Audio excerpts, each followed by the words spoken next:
This episode is brought to you by Marshalls, where you never have to compromise between quality and price. The buyers at Marshalls hustle hard, working to bring you great deals on brand name and designer pieces. Because Marshalls believes everyone deserves access to the good stuff. Visit a Marshalls store near you or shop online at marshalls.com. So good, so good, so good.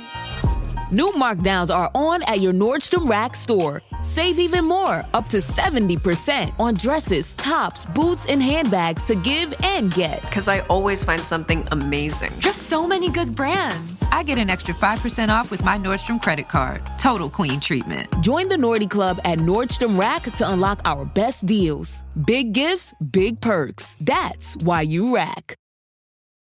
This is Optimal Work Daily. What to do when employees don't meet expectations, by Amber Waugaman of awcoach.co. This may seem very simplistic, but it is not always the most comfortable task. The key is to approach the subject as soon as the expectation isn't met. If you let it continue, it'll be harder to approach and even harder to hold them accountable. Additionally, you might inherit employees who have been enabled and not held accountable for a very long time. This is a very common topic among my clients. Set a realistic expectation with yourself that this might be a long road to attempt a behavior change. You might have to do a cost-benefit analysis here and see if the ROI of investing your time is worth it. I'd break this down into 5 steps. 1. Seek to understand. Schedule a one-on-one meeting in a timely fashion. Ask them for their point of view. Reflect on what role you might have played in this. What's the root cause? Is it possible that they never knew what the expectation was that they unintentionally overlooked? Is it possible they don't have all the resources they need?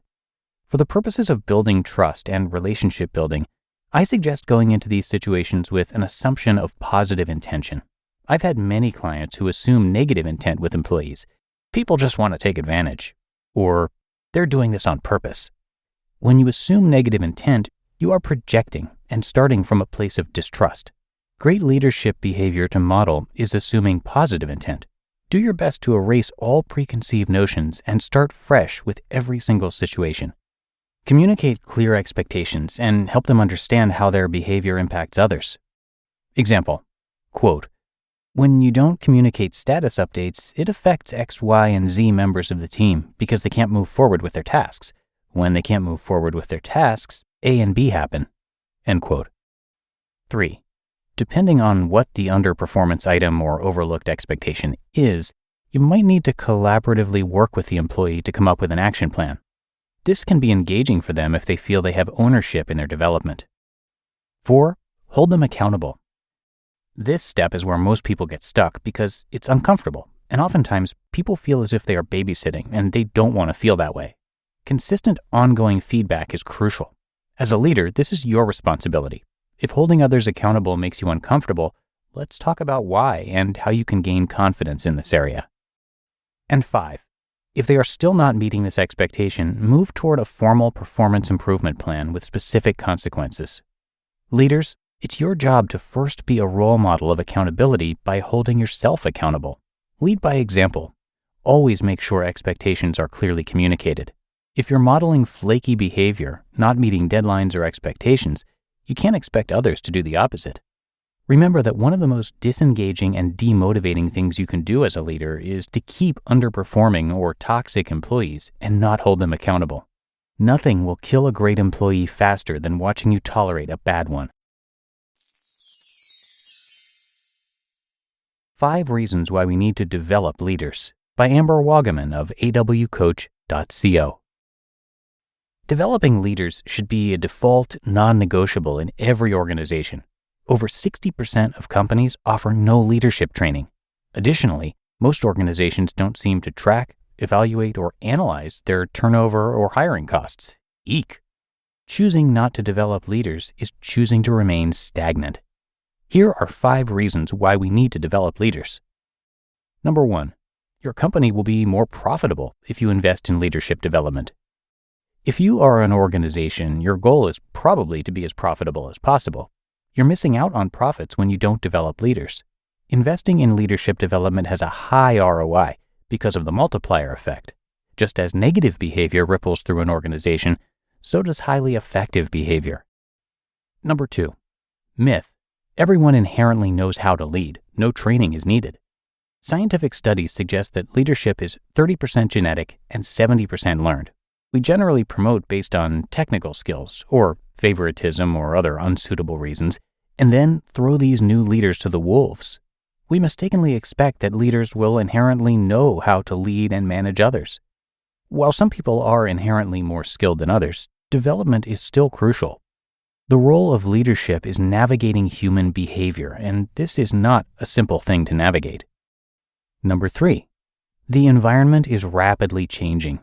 Leadership needs to have highly developed agility skills and the ability to motivate, engage, and prioritize innovation. By not developing leaders, not only are you missing out on strategically staying ahead of the competition, you're actually falling way behind and putting yourself closer to extinction territory. The organizations that recognize the value in developing leaders will be able to navigate this rapidly changing environment much more effectively and with less burnout. Number 4. Currently, baby boomers are retiring at a rapid rate. Some suspect the pandemic as the impetus. Millennials, the largest generation in the workforce, are being thrown into leadership positions wildly unprepared.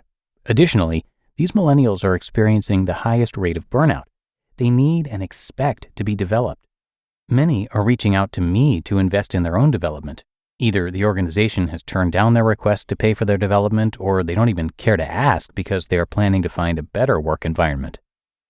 And number 5, developing employees starts with leaders. Undeveloped leaders don't fully grasp how to develop employees. There's a lack of delegating, lack of coaching employees on essential skills because leaders don't have these skills themselves and don't know how to coach others. Lack of holding others accountable. Lack of creating and nurturing a future pipeline of leaders. Employee development fails if you don't invest in leadership development.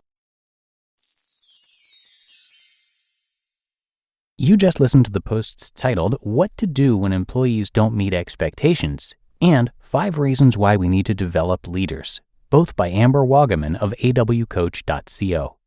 Rinse takes your laundry and hand delivers it to your door, expertly cleaned and folded, so you could take the time once spent folding and sorting and waiting to finally pursue a whole new version of you. Like Tea Time You. Or this Tea Time You. Or even this Tea Time You. So did you hear about Dave? Or even Tea Time You. So update on Dave. It's up to you. We'll take the laundry. Rinse. It's time to be great. When it comes to what your family eats and drinks, you know your choices matter. You're the expert because you know what fits your life. And getting it right starts with good information. That's why America's beverage companies are sharing more information about our ingredients at goodtoknowfacts.org. No spin, no judgments, just the facts straight from the experts for more than 140 beverage ingredients. Visit goodtoknowfacts.org. And thank you to Amber. Amber Waugaman provides crucial leadership development for leaders and employees. She partners with your organization to develop highly effective and high-performing leaders. Generally speaking, as mentioned in this post, people set leaders up to fail.